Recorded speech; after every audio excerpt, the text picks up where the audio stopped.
இன்னைக்கு நம்ம குதிரவாளி அரைக்கலாம் வரக சாமை அரைக்கலாம் வாங்கியிருக்கிறவங்க. இன்னைக்கு நான் சாமை அரிசியில் கஞ்சி வைக்க போகிறேன். அரிசி சாப்பாடாக சாப்பிட்றதுக்கு இது ஒரு நாளைக்கு இப்படி கஞ்சியாக வச்சு குடிச்சுக்கலாமுங்க. அதனால் இன்னைக்கு நான் சாமை அரிசியில் கஞ்சி வைக்க போகிறோம். அதுக்கு நான் அரிசியில் ஊற வைக்கிறேன்.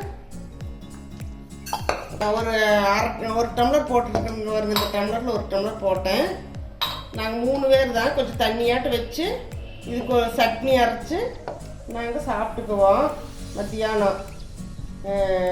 இது உடம்புக்கு ரொம்ப நல்லதுங்க. அரிசி சாப்பாடு சாப்பிட்றத விட இது ஒரு நேரம் சேர்த்திக்கிறது நல்லதுங்க. இதில் பருப்பும் சாப்பாடு எல்லாமே செய்யலாம். நாங்கள் ஆனால் இன்றைக்கி கஞ்சி வைக்கிறோம். சுகர் பேஷண்ட்டு, பிபி பேஷண்ட்டு இவங்கெல்லாம் ஒரு நேரம் சாப்பிட்றதுக்கு அவ்வளோ நல்லதுங்க.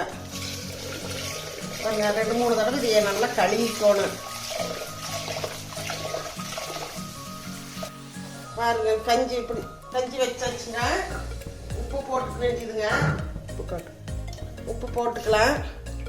இது ஒரு 3 விசில் 4 விசில் விட்டு நம்ம இது பண்ணிக்கலாங்க.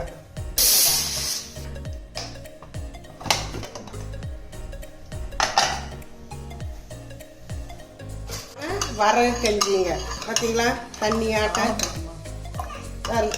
இருக்குது. நல்லா ஊற்றி சாப்பிட்றதுக்கு சட்னியோடு சாப்பிட்றதுக்கு நல்லா இருக்குங்க. நீங்களும் செஞ்சு பாருங்கள். செஞ்சு பார்த்துட்டு லைக் பண்ணுங்கள், ஷேர் பண்ணுங்கள், சப்ஸ்கிரைப் பண்ணுங்கள்.